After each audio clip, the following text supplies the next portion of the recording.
Good ya, sama seperti sebelumnya karena materinya cukup padat. Ada 2 indera yang akan dibahas pada kesempatan pagi ini.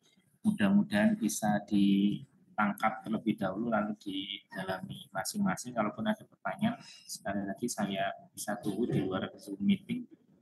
Silakan bertanya.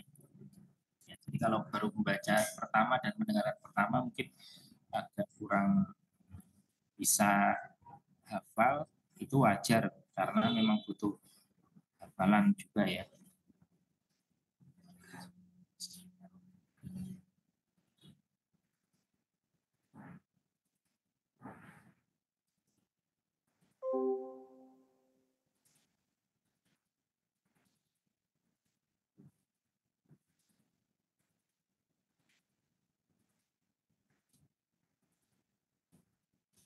Slide-nya udah jalan ya, Dede ya? Sudah dong. Baik. Hari ini kita akan membahas penglihatan dan pendengaran. Baik, dari segi sensorinya ya, karena sebenarnya ada banyak hal di area telinga dan mata, tapi kita hanya membahas area sensori dari organ inderanya saja.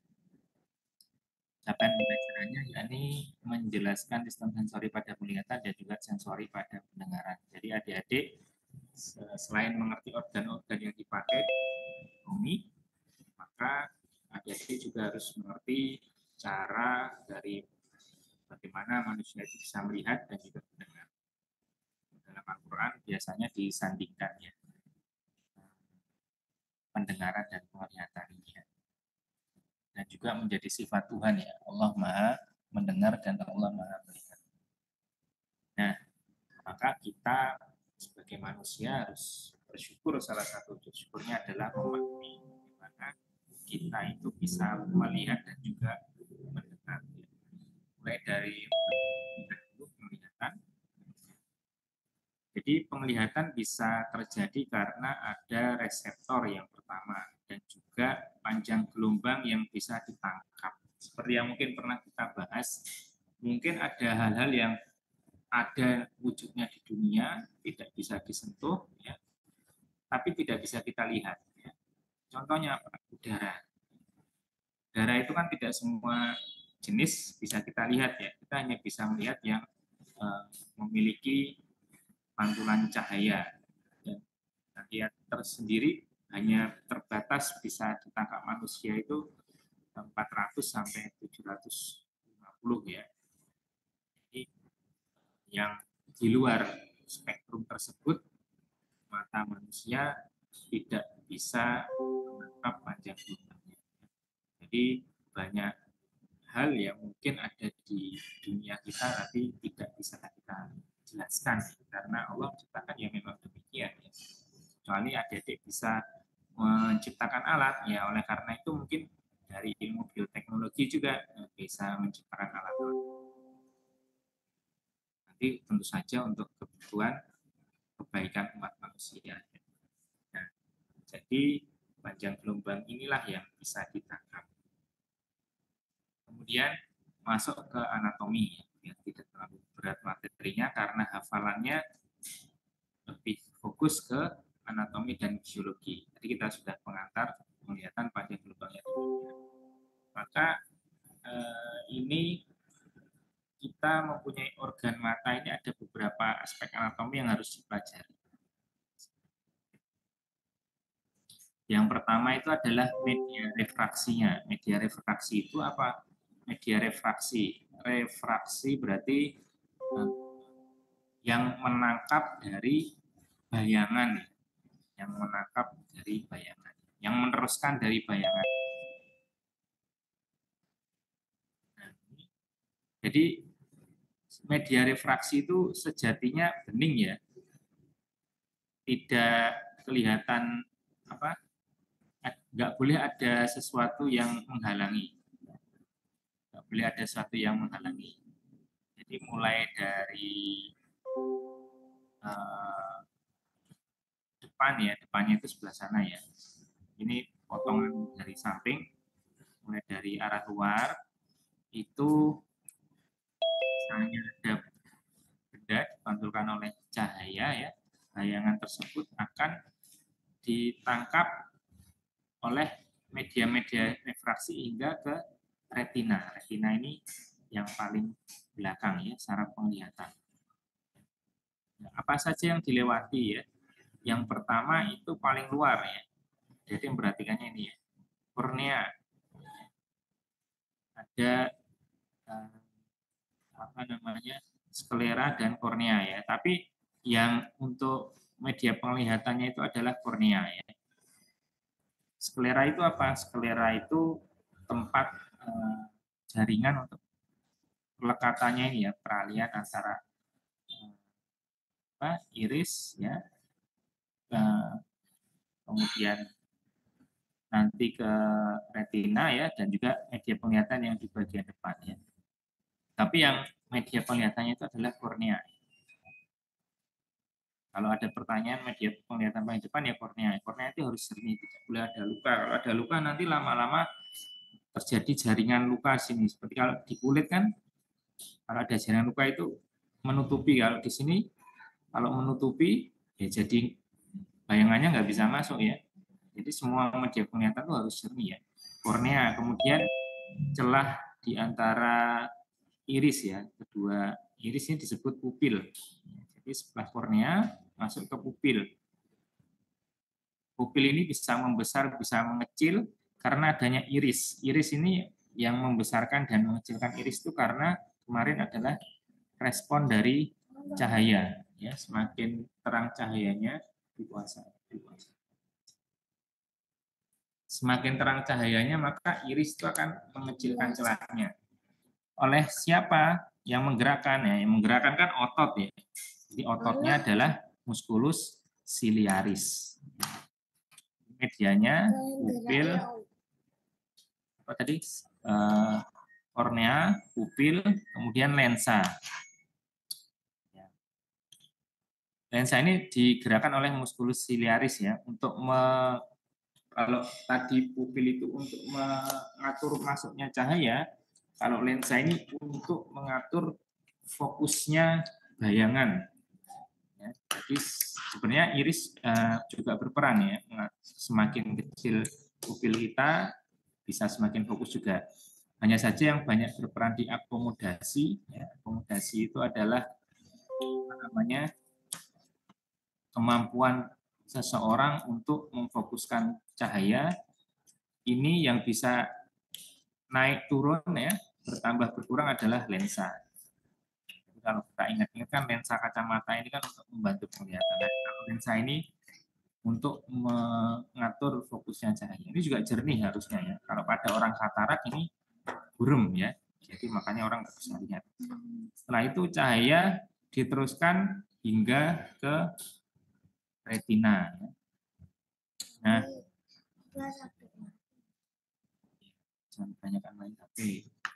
Nah, di sini ini adalah visual apa namanya, gambaran ya, gambaran skematis kalau misalnya mata itu dilihat keseluruhan retinanya ya. Dan ada saraf-saraf masuk di sini ya. Di lapisan mata bagian dalam ini selain retina yang menangkap lapisan retina menangkap cahaya, ini ada pembuluh darah bisa kita perhatikan. Disebut apa namanya, di sana juga ada lapisan darah, ada koroid dan pigmen dari epitel. Epitel itu bagian tepi. Tentu saja mata kita bisa melirik, bergerak kiri kanan atas bawah karena ada otot bul. Kalau secara anatomi memang itu yang ada. Oh ya, ini kelewatan sedikit ya. Ada apa namanya, bagian cairan mata ya, disebut aqueous humor ya. Aqueous humor. Ini ada mengisi bagian depan dan bagian belakang dari yang dibatasi oleh iris. Kalau bagian bola matanya disebut vitreous. Ini hafalin aja, butuh waktu ya. Jadi adik-adik bisa membuka kembali bagian bola mata, mana saja merupakan media refraksi, mana saja yang merupakan penunjang dan fungsi-fungsinya apa. Di slide ini sudah ada, hanya saja perlu dihafalkan dan perhatikan baik-baik. Kalau media refraksi berarti dari pupil, dari kornea, lensa, ya ditangkap oleh retina. Lain-lain adalah penunjangnya, fungsinya masing-masing mau di.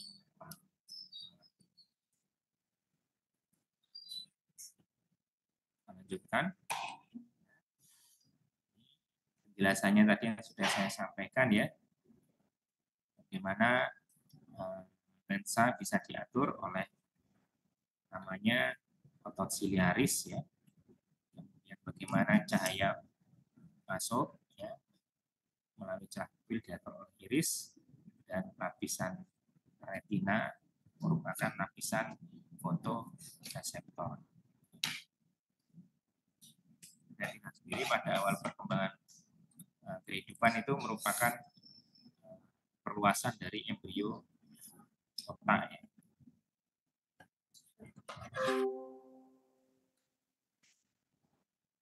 Jadi kalau lapisan bagian dalam mata ya atau retina kita ditampakkan menggunakan alat namanya oftalmoskop ya, alat untuk melihat bagian mata ya. Ini apa yang bisa tampak ya? Jadi di bagian belakang mata ini ada tampak secara anatomi adalah beberapa bagian saja ya, tidak selengkap tadi, tapi bisa diidentifikasikan untuk melihat norma atau adanya kelainan.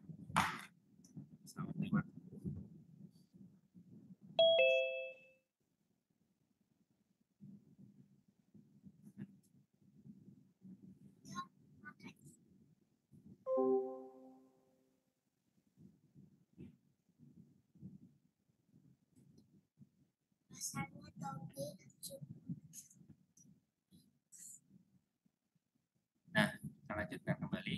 Yang pertama yang bisa tampak adalah makula lutea. Apa itu makula lutea ya? Makula lutea ini anunya bintik kuning ya, atau titik kuning. Daerah kecil dekat pusat retina yang relatif bebas pembuluh darah. Ya, bebas pembuluh darah. Kemudian fovea centralis. Fovea centralis itu merupakan bagian lubang sentral dan dangkal di dalam makula, mengandung sel kerucut.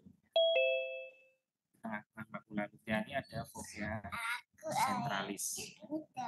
Nah, tetapi sedikit neuron retina yang menghalangi cahaya, sehingga untuk menghasilkan ketajaman visual tertinggi. Jadi kalau ditanyakan di mana daerah ketajaman tertinggi yang ditangkap, ya di bagian fovea centralis. Sedangkan ada diskus opticus. Diskus opticus ini ya, yang tempat pusat ini keluarnya pembuluh darah banyak ya, dan juga tempat saraf-saraf keluarnya ya. Nah, ini apa namanya? Karena tempat keluarnya ini hanya membawa informasi ya dari fotoreseptor yang ada di sekitar ya di retina, terutama di fovea centralis. Kemudian pembuluh darah ini awalnya dari diskus opticus ya, menyebar banyak sekali pembuluh darah. Yang merah-merah ini pembuluh darah.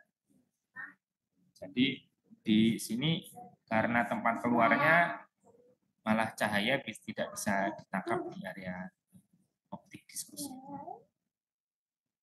Nah, kemudian tadi ada dua ruang yang berisi cairan untuk mendukung bagian mata. Fungsinya apa? Fungsinya nanti selain untuk nutrisi ya, juga untuk menjaga kondisi tekanan mata. Jadi ada istilahnya humor aqueous dan humor vitreous. Kalau humor aqueous itu bagian depan di antara iris dan kornea, kemudian cairannya bersifat bening ya. Sedangkan humor vitreous ini merupakan zat kental seperti jeli ya, berada di antara lensa dan retina. Ya. kita lihat lagi tadi ya. Ini humor vitreous mengisi seluruh ini ya, seluruh bagian belakang. Kalau humor aqueous ini di antara ini kan lensa itu segede ini ya. Di sini ada celah deh, ada celah. Di sini diisi oleh aqueous humor. Di sini membawa nutrisi juga, dan juga ada aliran untuk produksi dan keluarnya humor aqueous ini supaya tekanan bola mata ini tetap terjaga. Kalau tekanan bola mata tinggi disebut nanti terjadi glaukoma ya. Salah satunya karena aliran humor aqueous ini tidak lancar. Ya, ada dua cairan yang ada di.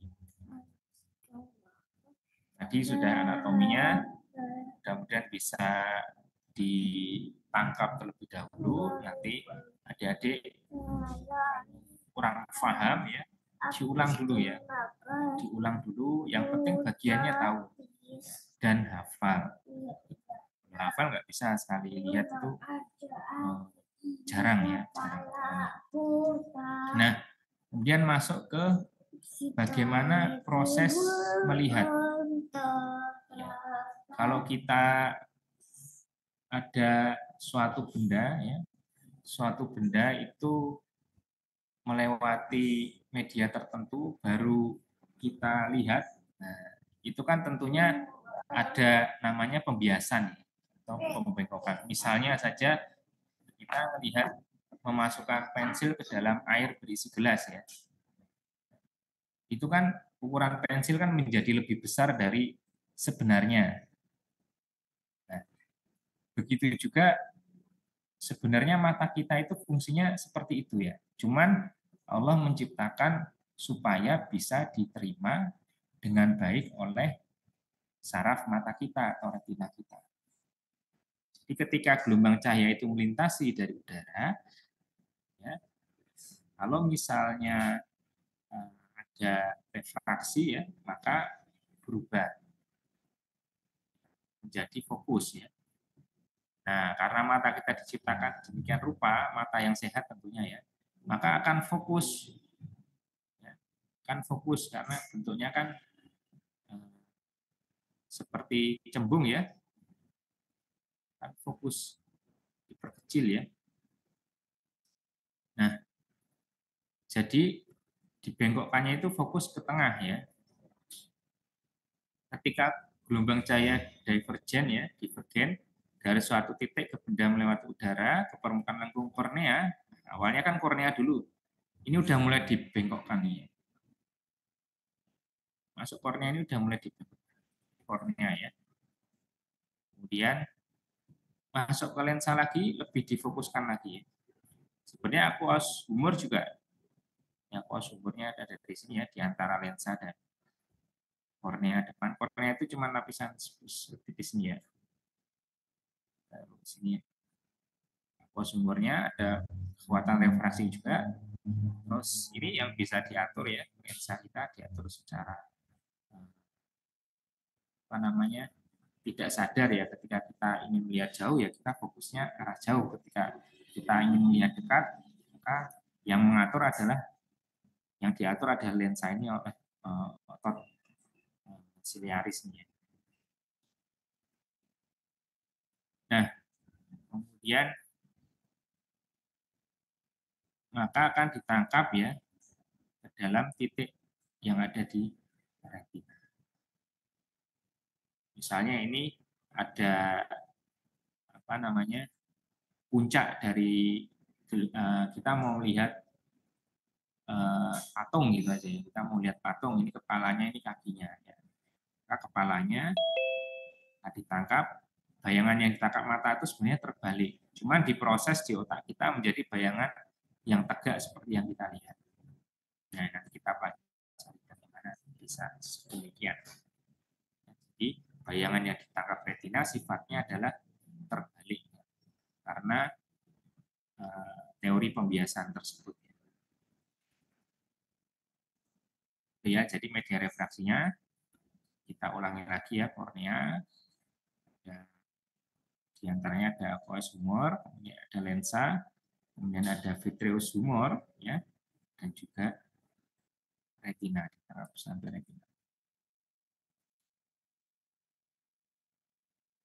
Nah, kemudian bagaimana setelah ditangkap retina ya? Jadi kita gas, ada cahaya memantulkan objek ya. Jadi kalau nggak ada cahaya ya objek itu nggak bisa dilihat. Jadi cahaya itu memantulkan objek sehingga bisa ditangkap ya, mengirimkan garis lurus, difokuskan ya oleh kornea terlebih dahulu menuju celah ya pupil tadi, diteruskan ke lensa mata untuk diatur fokusnya ya. Sudah fokus belum? Ini fungsi kornea dan lensa ini kekuatan akomodasinya yang paling besar. Mana kelengkungan kornea dan kelengkungan lensa. Kemudian ada fotoreseptor di retina dan ditangkap menjadi apa? Seperti suara kemarin ya kita jelaskan. Nanti kita jelaskan lagi. Kalau ini juga menjadi gelombang listrik ya yang ditangkap oleh sel saraf dan dicerna oleh otak. Nah, di otak menjadi bayangan yang kembali tegak. Tadi kan terbalik ya. Jadi kita ulangi lagi biar makin hafal ya. Fungsi kornea dan lensa, ini kornea, ini lensa untuk memfokuskan cahaya ya ke retina.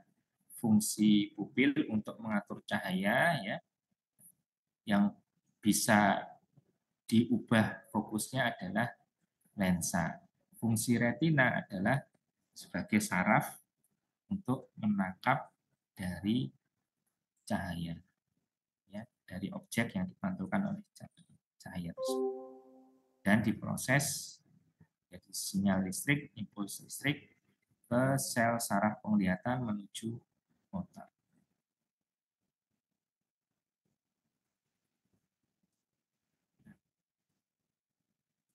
Jadi seperti yang kita jelaskan, persepsi yang ditangkap retina itu sebenarnya terbalik ya.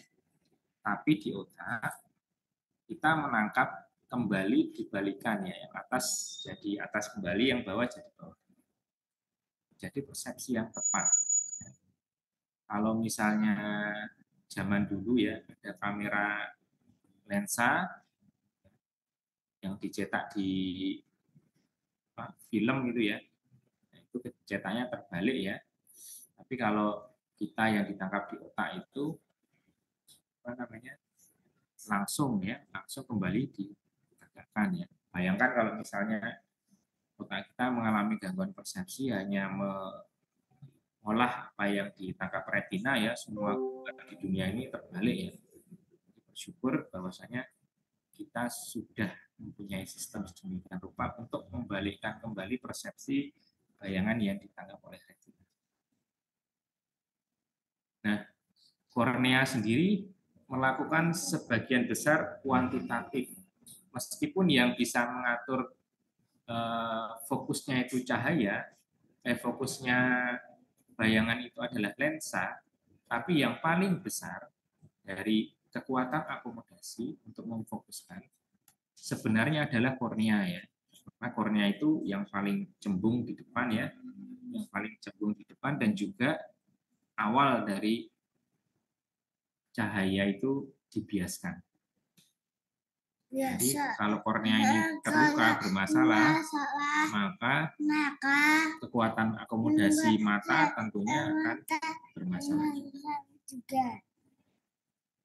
Jadi tadi yang paling kuat adalah kornea, namun yang menyesuaikan jarak dari yang dibuat, kita mau melihat dekat atau jauh, adalah lensa. Proses pemfokusan tersebut atau penyesuaian fokus tersebut disebut dengan akomodasi. Makanya ada istilah daya akomodasi. Bagi yang mungkin biologinya lupa, nah, maka kita istilahkan kembali, ingatkan kembali istilah akomodasi ini. Karena ini menjadi penting dalam menjelaskan dari penglihatan. Nah, inilah proses akomodasi yang kita bahas tadi. Jadi bagaimana sih Jadi, proses akomodasi yang diatur oleh lensa.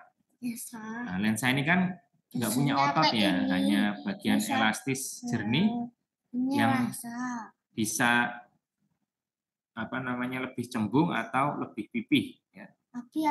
Siapa yang mengatur ya? Yang mengatur. Nah, kita lihat anatominya. Di sini ada namanya fiber zonular atau serat zonular. Serat zonular ini adalah yang menghubungkan antara otot siliaris. Masalahnya otot siliar ini memang karena bentuknya melingkar ya, jadi otot siliaris ya, yang nantinya digerakkan oleh manusia ya. Ya ketika ingin memfokuskan suatu, dan yang digerakkan sebenarnya ototnya. Tapi yang berfungsi memfokuskan lensanya ya. Yang menarik lensanya ini menjadi pipih atau mengendor ya. Ini adalah zonular fibernya ini ya. Nah, ini sifatnya perhatikan, sifatnya berkebalikan. Artinya apa? Ya. Ketika kita ingin melihat, ini bukan kaitannya dengan cahaya ya. Kalau cahaya itu kan iris ya. Tapi ini kaitannya dengan memfokuskan ya. Kalau memfokuskan itu kaitannya dengan lensa, bisa diatur. Nah, ketika kita ingin melihat lebih jauh ya, lebih jauh, maka apa namanya, otot siliaris ini akan berelaksasi. Kalau otot siliaris berelaksasi ya, jadi gini, otot itu kalau berkontraksi maka akan memanjang. Kalau berelaksasi akan memendek. Paham ya? Jadi kalau otot kita berkontraksi kan makin ditarik ya. Kontraksi. Jadi akan memanjang. Kalau berelaksasi maka akan memendek. Ya. Otot kita kan istirahat. Jadi ototnya pendek karena tidak ditarik. Nah, konsepnya yang pertama demikian ya. Otot dulu ya, kita ingat tentang ototnya. Lalu ketika kita lihat jauh, apa yang terjadi tadi ya? Ototnya berrelaksasi dulu sehingga apa? Sehingga dia akan memanjang.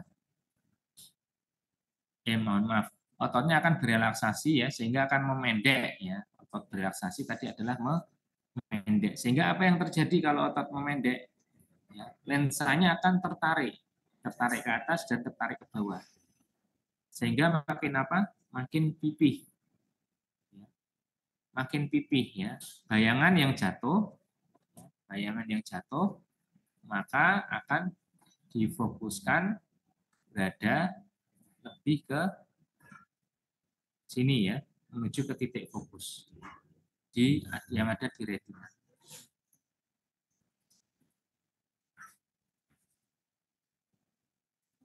Lalu apa yang terjadi? Ini ada yang nelpon kayaknya. Ada yang nelpon kayaknya.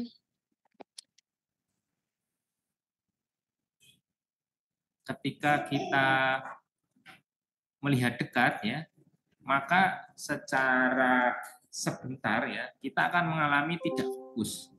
Kita akan mengalami tidak fokus. Karena tadinya kan lensa ini cembung ya. Tadinya kita inginnya melihat jauh kan, lensanya lebih cembung. Nah, maka bayangan yang dekat tuh jatuhnya kebablasan ke belakang. Kelewatan ke belakang ya. Maka yang manusia ini akan otomatis menyesuaikan ya. Ada refleks di sana mengatur untuk otot siliarisnya berkontraksi. Berkontraksi itu berarti ketarik. Tarik ke depan sini ke arah tengah ya.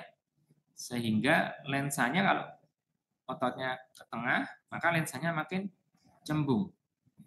Kalau lensanya makin cembung, maka bayangan yang jatuh itu makin maju ke arah retina ya. Tadinya belakang karena kita lihat dengan dekat, Kalau belakang ini untuk lihat jauh harusnya ya.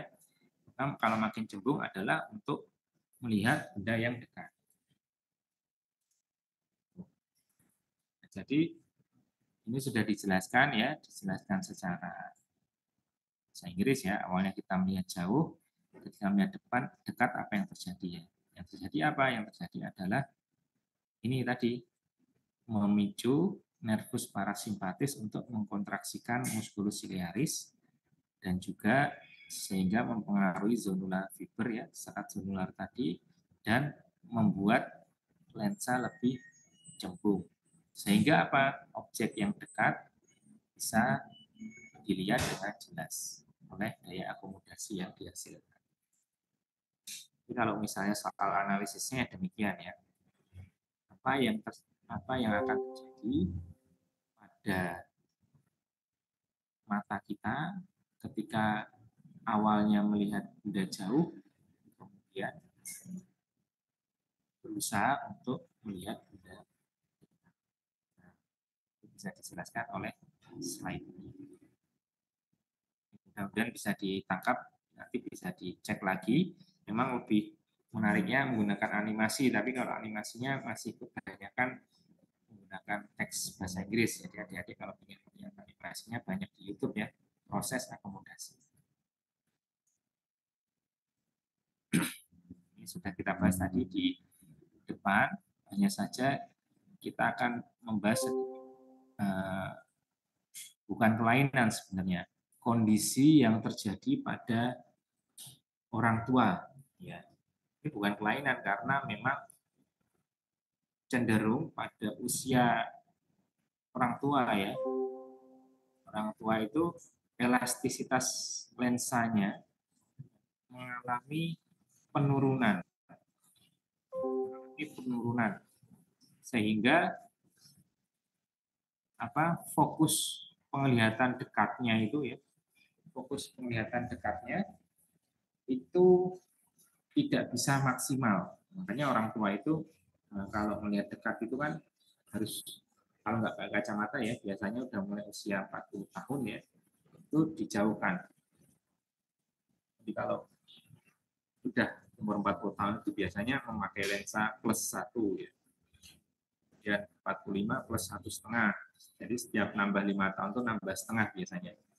Tapi sudah mulai stabil ya, plus 3 ya, tidak akan bertambah lagi biasanya kalau sudah umur 60 ya. Jadi kalau sudah umur 60 baca itu biasanya harus pakai lensa plus 3 ya. Nah, kondisi ini dikenal dengan presbiopia. Karena memang pada usia 40 tahun ke atas itu akomodasinya untuk penglihatan dekat itu mengalami penurunan. Seperti itu ya. Jadi istilahnya disebut presbiopia.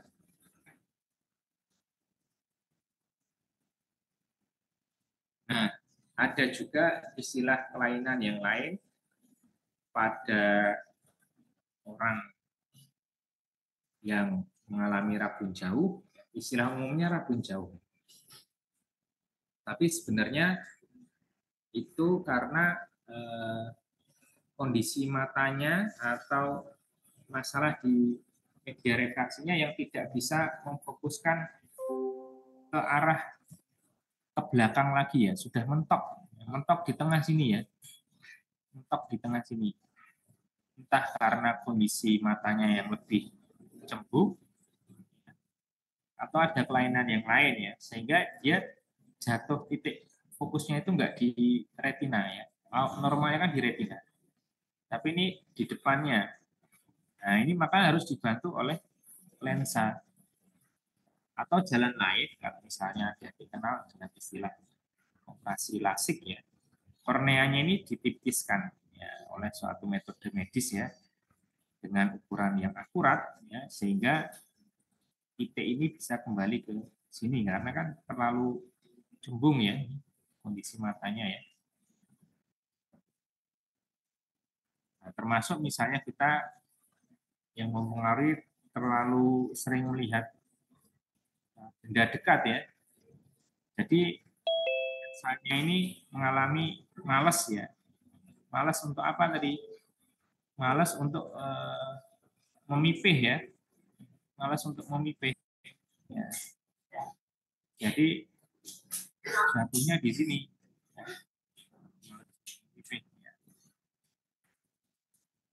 Jadi penyebabnya beberapa hal ya, khususnya karena tadi ya tidak bisa jatuh di titik retina, yakni di depan retina, disebut rabun jauh.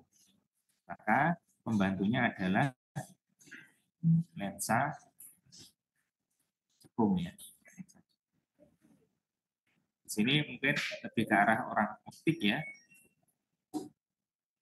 tapi adik-adik ya sebagai bioteknologi ya, setidaknya memahami ya, ini kan teknologi sederhana ya untuk membantu biologi manusia ya, yang sudah ditemukan puluhan tahun yang lalu ya, bahkan ratusan tahun yang lalu. Hanya saja dimodifikasi, banyak modifikasi kacamata sehingga lebih nyaman digunakan untuk manusia ya. Nah, ada istilah rabun dekat.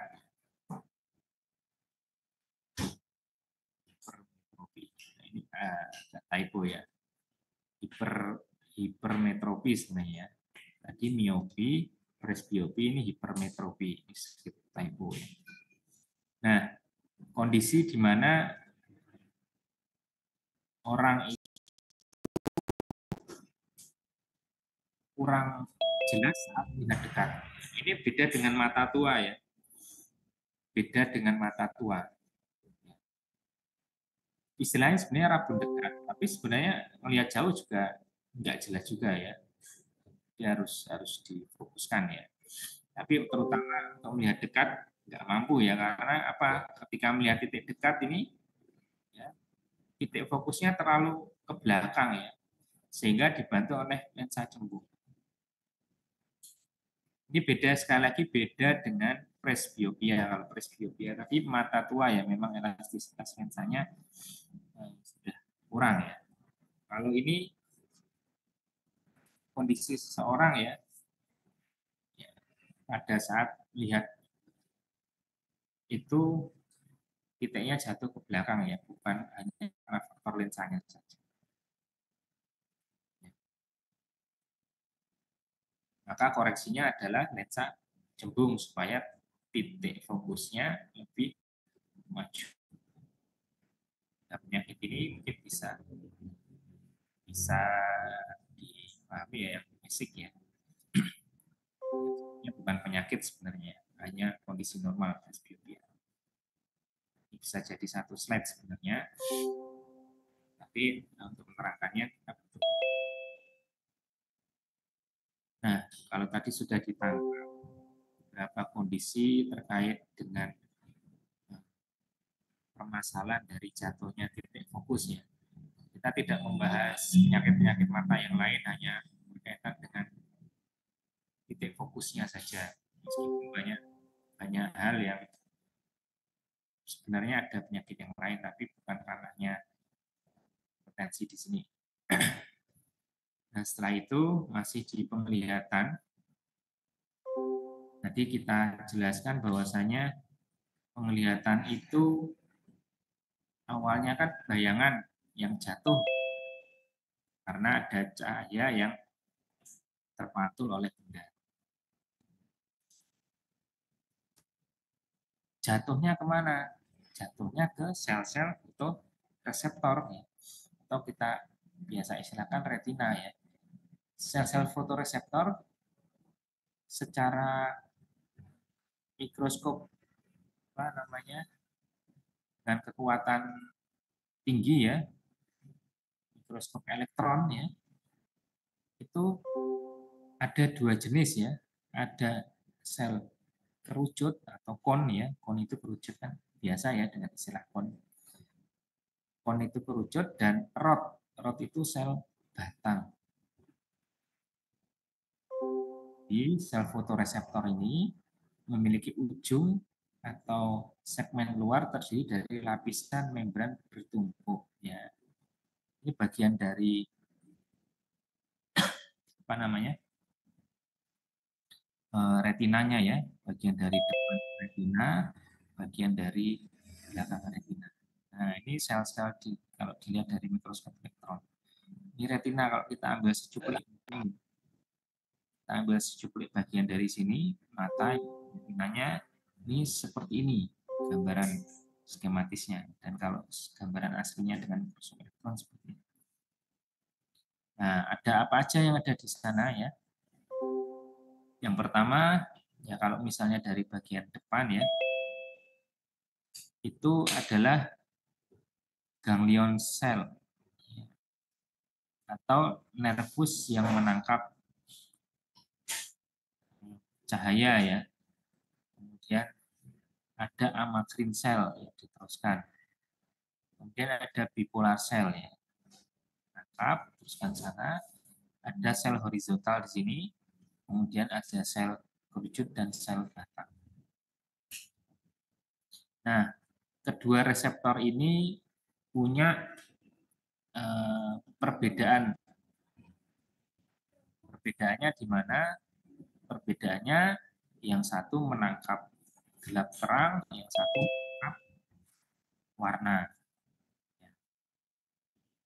Jadi di sini diterangkan ada segmen-segmen yang ada di dalam, yang panelnya memiliki sifat-sifat selnya, kemudian ada sel kerucut dan sel batang.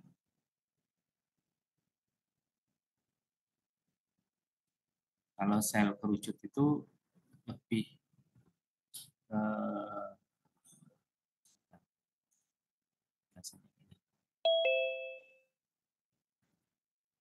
cahaya ya depannya.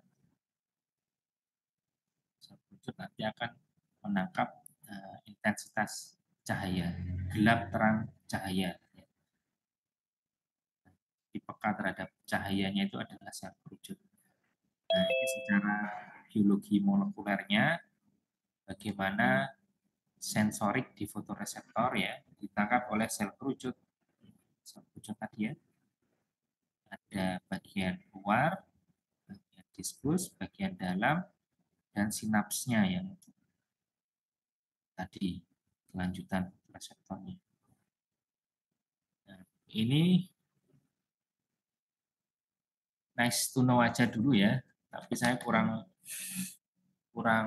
menangkap apakah memang harus dihafalkan secara dalam, tapi tetap diberikan di sini ya, nanti bisa dikonfirmasi apakah sampai biologi molekulernya adik-adik harus memahami atau hanya nice to know saja. Jadi ketika ada apa namanya rangsangan ya dari arah bagian luarnya ya, maka akan membuka kanal-kanal ya seperti kita terangkan kembali ya. Kanal kation tadi CGMP dibuka oleh natrium atau kalsium ya.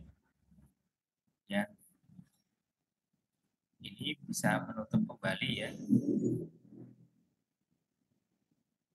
Dan ini apa namanya dipengaruhi oleh GTP ya, yang ditangkap oleh guanilil siklase. Ya. Jadi bagaimana ini terjadi ya? Awalnya startnya di sini. Awalnya startnya di sini. Jadi ketika ada rangsangan cahaya di retina, ini akan menstimulasi dari fotopigmennya. Ada istilah transduction di sana. Terus kemudian mempengaruhi CGMP ya. Lalu GMP sendiri lepas ya.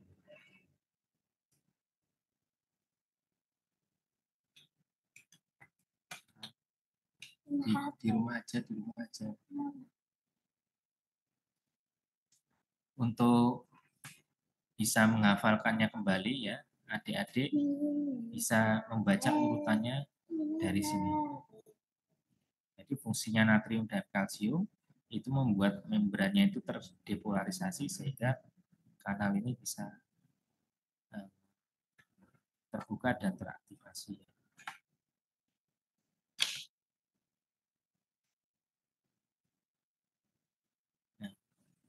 ini yang lebih diutamakan kalau bagi saya ya, kalau nggak belajar molekulерnya, yang penting adik-adik tahu on off dari fotoreseptor ini, jalur secara garis besarnya. Jadi di sana itu ada efek on off untuk pengaturan saraf ya, untuk fotoreseptornya. Misalnya kita bacanya di sini. Kalau ada fotoreseptor yang mengalami eh, tidak ya mengalami depolarisasi, tidak terpapar oleh sinar ya, maka yang terjadi adalah turun ke bawah ya, penghambatan dari glutamat reseptor, bipolar cell, terjadi depolarisasi dan melepaskan dari neurotransmitter. Sehingga apa? Sel ganglion akan mengalami depolarisasi dan memberikan potensial aksi yang lebih. Sehingga lebih sensitif dalam menangkap cahaya. Kalau tidak ada cahaya, maka terjadi on pathway. Kalau off pathway, misalnya ada hiperpolarisasi dari sel fotoreseptor, maka glutamat berkurang ya. Sebaliknya ya terjadi, dan juga terjadi akhirnya adalah hiperpolarisasi dari ganglion sel yang menyebabkan potensial aksi. Nah ini mungkin yang lebih utama secara garis besar dipahami. Tapi kalau mau memahami molekulernya ini lebih baik.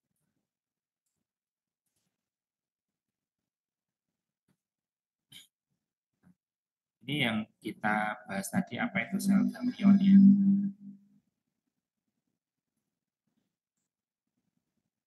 Kalau misalnya ada stimulasi, jadi ada stimulasi dan ada penghambatan ya. Ada stimulasi yang lemah, ada stimulasi yang kuat. Nah, ini gambarannya seperti ini. Jadi kalau misalnya ada stimulasi di bagian tengahnya atau bagian sekitarnya, atau yang lemah ya, bagian penjelasannya. Tadi sudah dijelaskan. Nah, ini pathway atau jalurnya ya. Selain bayangan itu dikembalikan persepsinya menjadi atas bawah sesuai dengan aslinya, ternyata di otak kita ya, di jaras penglihatan, pathway penglihatan dari mata ke otak kita itu mengalami penyilangan nih. Sebagian mengalami penyilangan.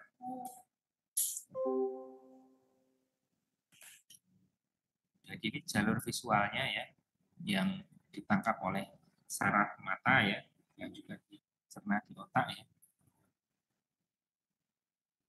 Jadi ini ada areanya yang biru.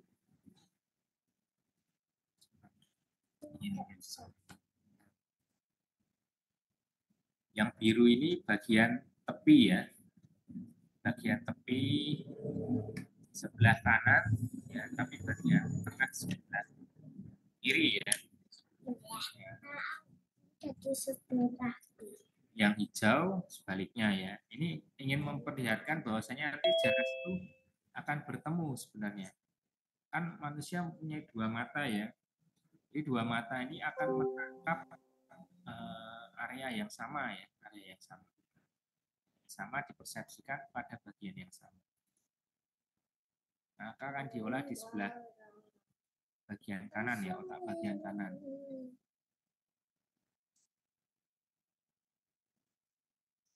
Jadi bayangan benda yang sebelah kiri ditangkap mata kanan, diolah bagian kanan. Bayangan sebelah kanan tangkap bagian kiri, maka diolah ini ya, untuk menyamakan sama-sama bagian kiri dan sama-sama bagian kanan. Ada bagian penyilangan di namanya optik kiasmaticus, optik kiasma. Kalau makanya kalau misalnya ini terkait dengan kelainan sebenarnya, tapi adik-adik cukup mengerti bahwasanya ada penyilangan di optik kiasmaticus untuk mensinkronkan bagian yang sama-sama ditangkap sebelah kiri dan sebelah kanan. Jadi kalau misalnya ada kotak yang terganggu itu di bagian sentral ya, di sebelah kiri ini akan sama-sama bermasalah di penangkapan bayangan bagian kanan. Karena yang hijau kan. Tapi kalau masalahnya di optik nervus yang sebelah sini, maka yang bermasalah adalah mata yang kiri. Masih bisa melihat kiri kanan tapi hanya melalui mata kanan saja. Jadi kalau misalnya ada orang bisa melihat kedua matanya tapi bagian kirinya hilang, maka yang bermasalah adalah yang di otak kanan ya. Karena bayangan benda sebelah kiri kan hilang ya. Otak kanan. Tapi kalau mata kirinya bermasalah, tapi matanya kelihatan normal, maka di optik nervusnya yang mata ini ya. Ya, jadi ini bisa melihat seperti kabel lah ya. Jalur mana yang keputus ya, maka mana yang error ya. Nah, ini diilustrasikan.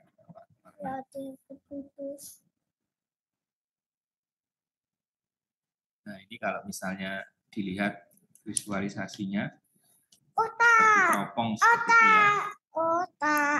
Lihat kiri, lihat kanan, lihat tengah ya. Seperti kita. Itu adalah otak. Saya kondisikan dulu. Otaknya satu.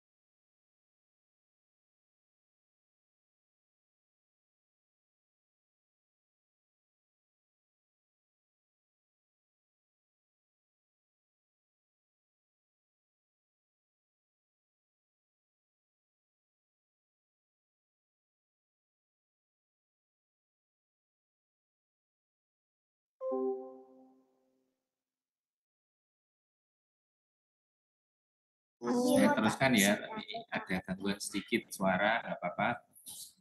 Jadi ke bagian warna.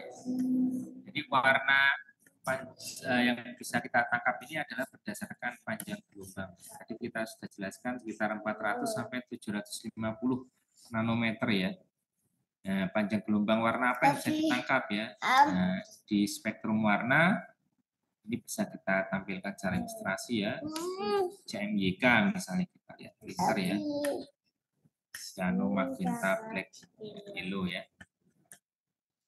Nah, di sini ketiga, ya, sebenarnya kalau tes buta warna kan menggunakan 3 warna ya. Makanya tes buta warna menggunakan 1 warna saja. Ini untuk melihat apakah normal tidak dari foto pigmen retina kalau tes buta warna. Jadi sebagai ilustrasi, misalnya ada kelelahan sel kerucut dan bayangan, kita bisa mencoba menahan pada segitiga di dalam lingkaran ini ya selama 30 detik, kemudian alihkan Anda ke kotak ya, coba dicoba. Mungkin tadi sambil nunggu sudah ada yang nyoba ya. Apa yang terjadi? Nah, yang terjadi apa dek? Kuning-kuningnya masih menetap ya. Nah, itu disebut kelelahan sel kerucut ya. Belum bisa beradaptasi, tapi lama-lama hilang. Yang mau nyoba silahkan ya.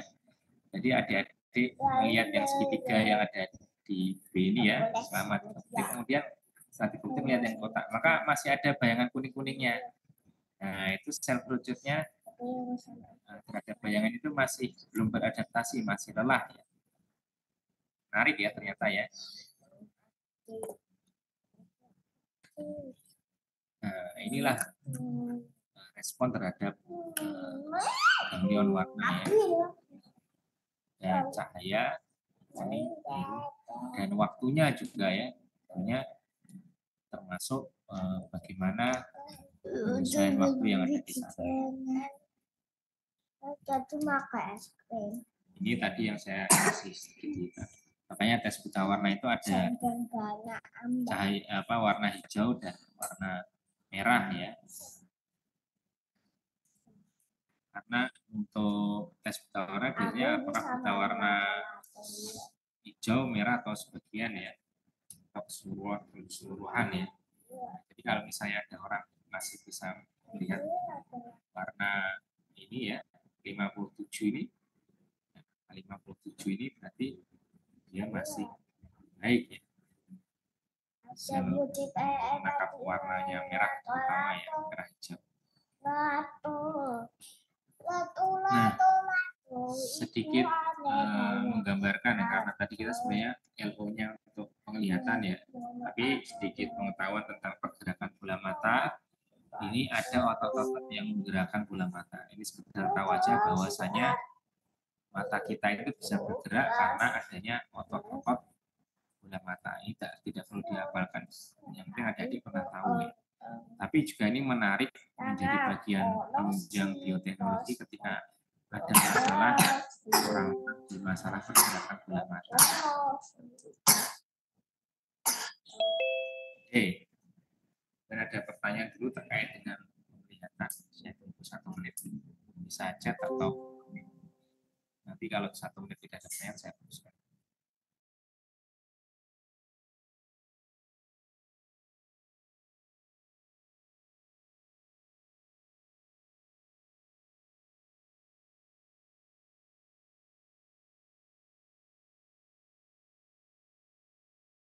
Baik, karena tidak ada pertanyaan, izin saya teruskan mengenai sensori pendengaran. Sebenarnya kemarin sudah kita banyak ilustrasikan di pendengaran, mudah-mudahan ini bisa singkat ya. Jadi kalau pendengaran, seperti pendengaran tadi, mempunyai panjang gelombang yang bisa ditangkap. Ya. Makanya yang bisa mudah diukur itu instrumennya garpu tala ya. Kalau garpu tala itu bisa dibentuk panjang gelombang yang akurat ya. Jadi salah satu ilustrasinya ada pembentukan gelombang suara dari getaran garpu tala. Dan juga ada istilahnya amplitudo. Ya. Amplitudo itu apa? Amplitudo itu terkait dengan keras, lemahnya suara. Ya. Kalau frekuensi itu lebih ke arah tinggi, rendahnya suatu nada, pitch. Jadi ada 2 istilah di sini, ada amplitudo, ada frekuensi. Kalau dalam suara secara umum 2 istilah itu yang perlu dipahami.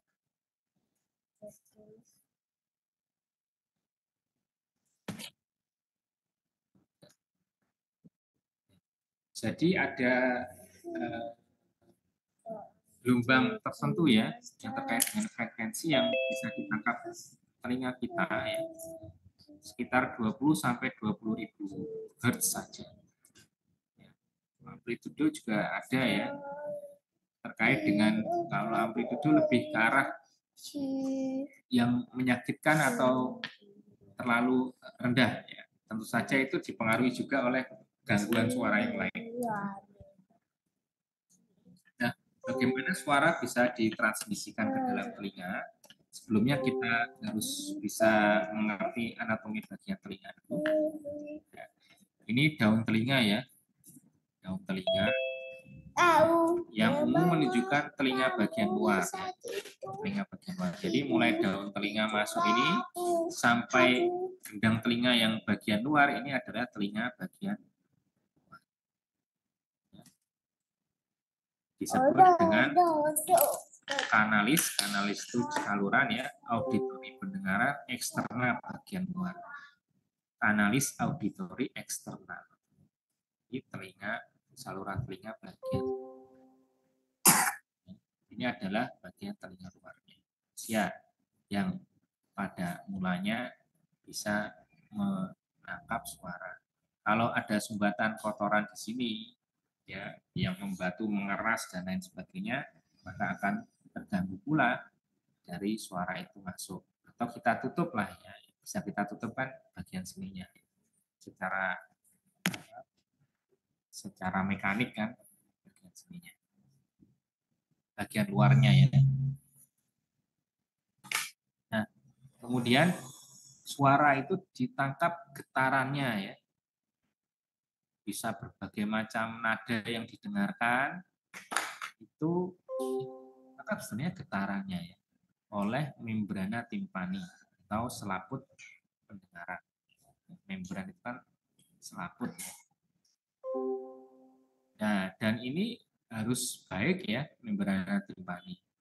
Ini harus utuh ya. Makanya ini sebenarnya tidak ada lubang ya kalau di sini ya. Tidak ada lubang. Yang ada lubang adalah bagian telinga tengah ya ke area hidung. Makanya kalau orang batuk pilek membrana timpaninya bisa terluka, bisa bocor karena ada infeksi di membrana timpani. Kembali ke bagian pendengaran. Jadi di bagian telinga tengah yang warna hijau ini adalah bagian tulang-tulang pendengaran. Jadi apa yang ada di telinga tengah adalah tulang-tulang pendengaran. Nama tulang pendengarannya adalah malleus, incus, dan stapes. Malleus itu yang melekat pada membrana timpani ya, membrana timpani yang malleus ya, makanya incus yang menghubungkan dua tulang pendengaran ya. Kemudian stapes itu adalah yang menggetarkan ke bagian telinga bagian dalam ya. Getarannya itu diantarkan oleh tulang pendengaran. Kalau tulang pendengarannya itu rusak ya getarannya ya juga bermasalah ya. Dihasilkan. Jadi inilah kompartemen telinga tengah. Nah, di sini ada tuba eustachius. Tuba eustachius itu tuba itu saluran ya yang menghubungkan antara saluran pernafasan ya dengan pendengaran. Makanya kalau misalnya kita di pesawat gitu misalnya atau di daerah ketinggian atau terlalu perubahan ketinggian yang ekstrim turun ke kedalaman ya atau dari ketinggian turun itu kadang keseimbangannya itu kan agak ketutup ya telinganya karena tekanan di sini sama di hidung beda sehingga kita harus niup untuk hidup terus niupkan. Nah seperti itu. Sekarang informasi aja. Jadi kalau misalnya ada gerakan menelan atau menguap atau meniup baru tubanya ini terbuka ya.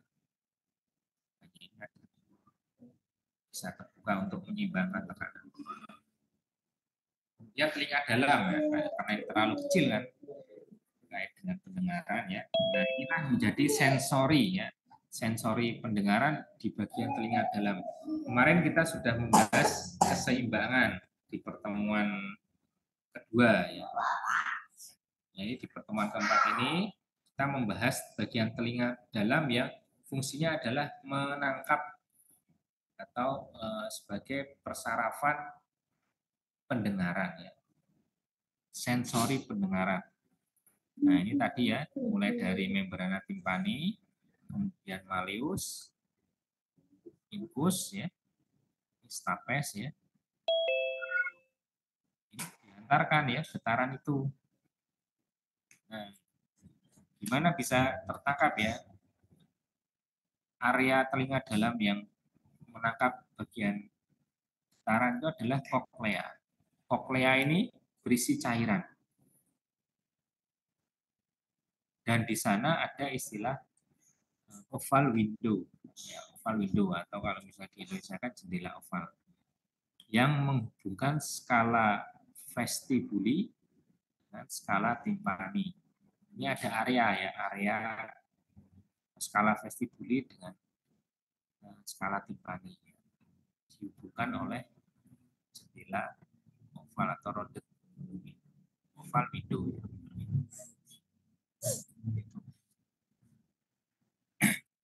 Terus apa yang ada di sana ya? Kedua ruang tersebut, skala vestibuli dan skala timpani ini memiliki namanya cairan perilimfoid. Cairan perilimfoid. Nanti keduanya terhubung ke mana? Istilahnya ke koklea, ya, di oligoterma ya, tersambung ya. Nah, di koklea inilah ya, koklea ini sebenarnya koklea ini rumah sikut ya, berkelok-kelok gini ya, tapi kita luruskan biar kelihatan lebih jelas.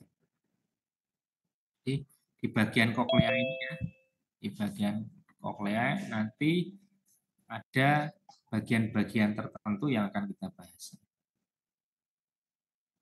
Inilah yang ada di koklea. Ya, bagian koklea yang bisa menangkap getaran dari yang diteruskan oleh cairan limfe tadi ya, adalah organ korti ya, organ pendengaran. Nah, ini koklea ya, tingkat-tingkat. Di bagian sana ada organ korti. Kita perbesar, organ korti kita perbesar lagi di sini. Jadi hanya ini ya sebenarnya yang menangkap persarafannya. Insya Allah ya. Organ sekecil ini ya bisa secara gratis kita dapatkan melebihi HP termahal ya, yang bisa menangkap suara, dan suara yang dihasilkan ditangkap jernih sekali. Nah, bagian tersebut ada beberapa ya, cortical membran, kemudian ada sel-sel rambut di sini ya, dan juga ada persarafan, ada pembuluh darah. Kemarin kita sudah bahas terkait keseimbangan, ini terkait dengan fungsi pendengaran. Mana yang berisi reseptor sensitif telinga? Inilah sisi ductus cochlearis yang paling dekat dengan skala timpani dibentuk oleh membran maxillaris. Di atasnya terdapat organ korti berisi dengan reseptor yang sensitif.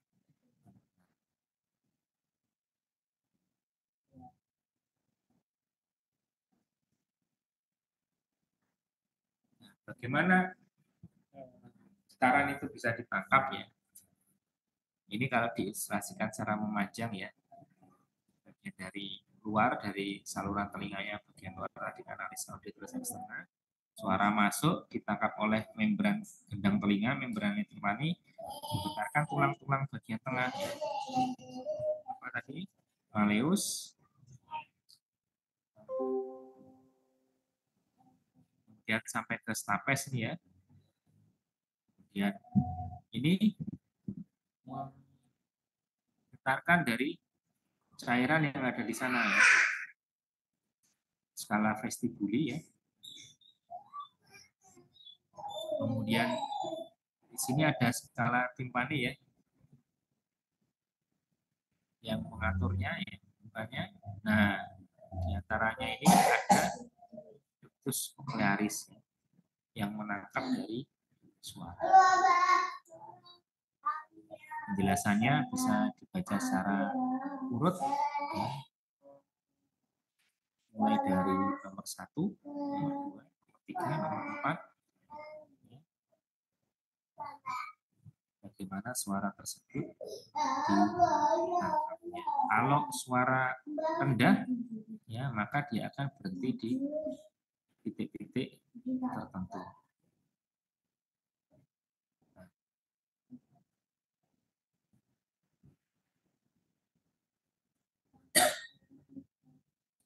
Maka ada fungsi dari sel rambut yang ada di organ korti. Dan korti ini memiliki sel rambut yang berfungsi sebagai mekanoreseptor, mempunyai stereosilia, ya, yang mendeteksi tadi. Mekano itu kan getaran ya, gerakan ya, reseptor getaran tersebut. Ada sel rambut, ya,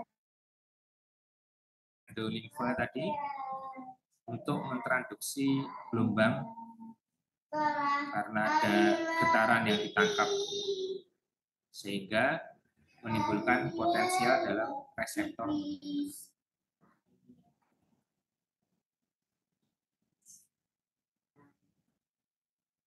Ini secara apa namanya biologi molekulernya bisa adik-adik perhatikan bagaimana sel rambut ini meneruskan dari saraf yang ada di bagian seterusnya ya. Ini neurotransmitter yang dilepaskan ya, seperti kita bahas di awal. Seperti yang kita bahas di awal bahwasanya ini adalah jenis sel sensoris yang melepaskan neurotransmitter sehingga ditangkap di neuron eferen berikutnya. Prosesnya bagaimana? Prosesnya ada di slide penjelasannya.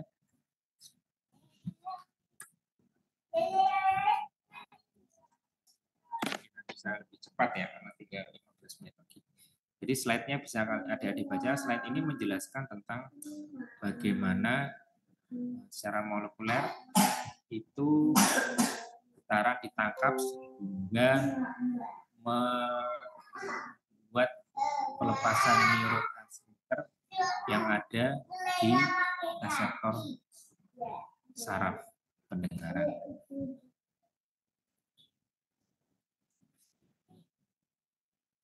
Nah, ini sudah kita bahas di keseimbangan kemarin di sistem vestibular. Selain sistem pendengaran ada juga sistem vestibular yang berkaitan dengan keseimbangan. Nah, ini tidak akan kita bahas secara dalam karena sudah kita bahas di pertemuan kedua. Tapi kalau ada ingin lebih detail bisa menggabungkan slide ini secara anatominya dengan slide yang ada di pertemuan ke-10 atau keduanya saya terkait dengan keseimbangannya.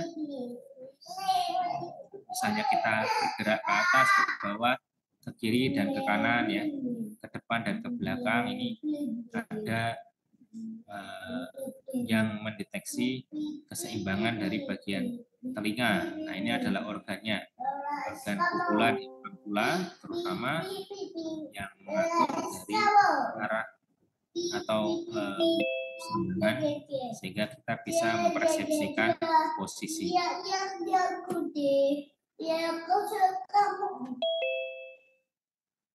Aktivitas dari gerakan-gerakannya, misalnya kita menunduk, mengerem mobil, bagaimana posisi rambut yang ada di bagian vestibularis. Daftar pustakanya. Ini mohon maaf sekali, saya kasih waktu 5 menit, saya tunggu kalau ada pertanyaan karena kondisinya di sini kurang kondusif, anak-anak masih ada. Ini saya masih aktifkan ya Zoom ini. Untuk jika ada pertanyaan silakan ditulis chat sampai 9.40. Kalau tidak ada 9.40 saya akhiri.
Sambil menunggu respon adanya apa namanya pertanyaan.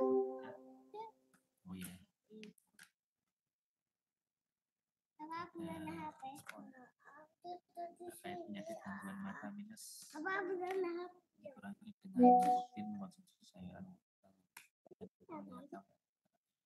melatih objek dekat dan jauh, ada hubungan prinsip dan wortel ya.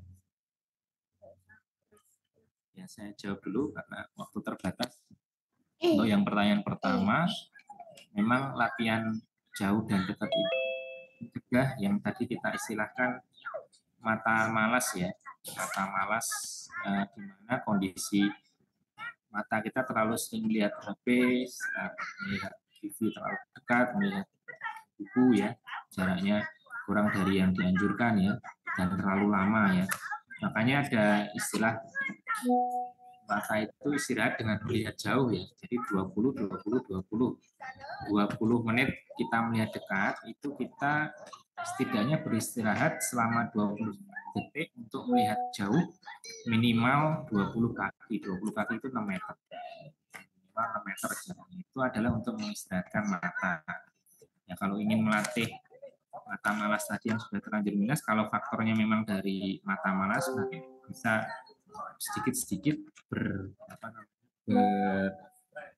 terperbaiki ya, tapi sedikit demi sedikit ya. Lihat dekat berapa lama, lihat jauh berapa lama, itu ada metodenya. Silakan dicari metodenya secara ilmiah. Kemudian terkait dengan wortel ya, ya memang salah satu unsur adalah vitamin A ya, vitamin A. Yaitu untuk membantu sel-sel yang tadi yang kita bahas, rhodopsin dan iodopsin, sel kerucut dan sel batang dalam merespon reseptor baik itu cahaya maupun warna. Nah, bisa membantu ya, tapi tidak untuk memperbaiki dari kondisi mungkin mata yang sudah minus tinggi, itu tidak itu. Dan juga banyak hal sebenarnya, bukan hanya vitamin tersebut ya. Jadi diambil dari aspek vitamin A-nya biasanya ya, untuk membantu sel-sel kerucut dan sel peneter. Yang kedua, pertanyaan dari dari faktor mungkin sedikit melenceng, penyakit glaukoma yang merusak saraf optik terbesar ya, glaukoma ya, minuman keras ya. Minuman keras yang dimaksud sini bukan es batu tentunya ya, tapi yang dimaksud minuman beralkohol ya. Ya kalau minuman beralkohol itu yang paling umum dirusak biasanya lambung sama liver ya. Tapi kalau terkait dengan penyakit glaukoma itu disebabkan karena tadi tekanan glaukoma itu adalah tekanan bola mata yang meningkat. Salah satu faktornya itu adalah adanya peradangan ya, adanya peradangan saluran keluarnya humor aqueous tadi. Kan humor itu kan cairan yang ada di antara lensa dan juga kornea ya, ada sirkulasinya itu dihasilkan dan dibuang. Nah kalau misalnya ada peradangan di sana, kemudian cairannya tidak bisa keluar ya, itu bisa menyebabkan peningkatan tekanan bola mata atau glaukoma. Nah mungkin salah satunya, tapi banyak faktor yang lain ya. Bukan apa namanya, bukan minuman keras ya, bukan hanya minuman keras ya. Memang faktor terbesar penyebab kerusakan saraf optik itu ya glaukoma itu salah satunya. Tapi penyebab glaukoma tentunya banyak. Peradangan yang dimaksud itu bisa juga disebabkan oleh minuman keras ini kan, karena efeknya salah satunya membuat apa namanya sel-sel peradangan itu meningkat ya, meningkat. Tapi bukan itu penyebab utamanya sebenarnya. Mungkin bisa menjawab sedikit pertanyaan yang ada. Jadi banyak faktor lain yang harus dihindari untuk penyebab terjadinya glaukoma sebenarnya ya, baik itu langsung maupun penyebab langsung. Kalau ada adik penasaran, terutama faktor ya, bisa cari faktor-faktor risiko terjadinya penyakit flu. Oke, itu aja karena sudah mendekati 3 menit. Tapi tidak untuk kemungkinan masih boleh di chat, saya jawab di kesempatan yang lain melalui email ataupun chat grup yang akan saya teruskan. Untuk mengakhiri, kita foto dulu untuk dokumentasi terkait dengan kebutuhan presensi. Silakan diaktifkan kameranya. Saya tunggu 3 menit, nanti mau ditahan selama 5 menit.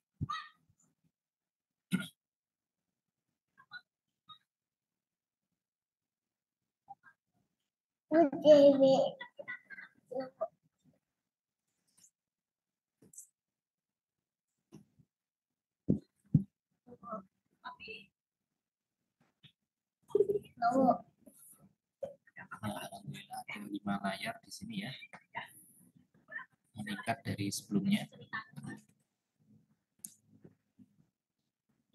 Ditahan dulu ya, belum saya mulai tangkap ini karena masih ada beberapa yang muncul.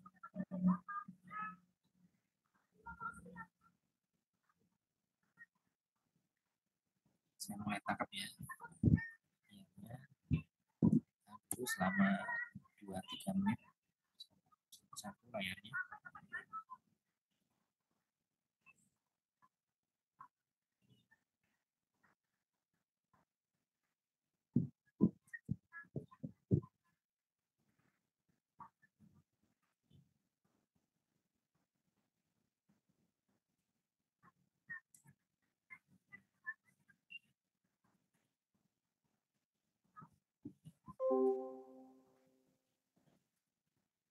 Nah,